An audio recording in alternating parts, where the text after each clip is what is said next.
来关心新北市幼儿园饲药仔的进度。进前呢，咱知影讲有4个囡仔是去验到巴比妥，不过即马经过台北营总的检验，这4个囡仔的数值是正常的。所以国民党的总统参选人侯友宜，伊就来批评讲，其实这就是赖清德乌白乱讲嘛，制造这个社会紧张。也毋过呢，这赖清德的发言人戴伟山伊说讲，其实就是侯友宜家己心虚。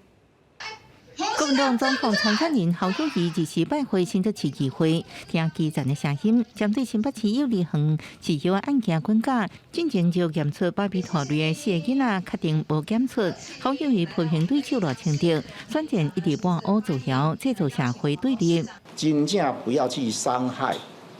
幼童以及家长，还有幼保老师的对立。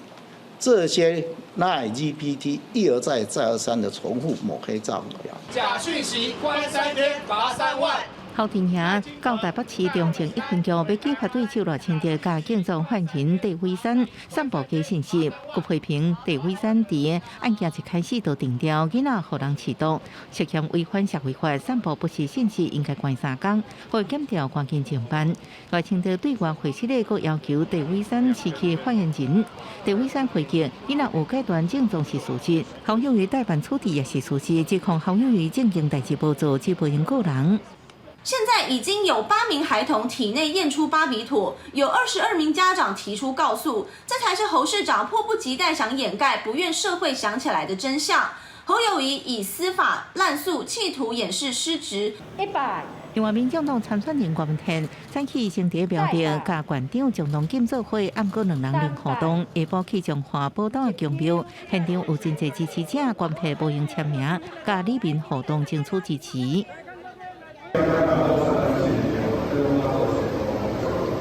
不过，郭文天接受媒体专访，称是自部区域议会找无人，无排除提出总统大选，前提是要有理由，也针对南北合议题泼冷水。佮表示，民进党、国民党 DNA 完全无同，合并起来。记者综合报道。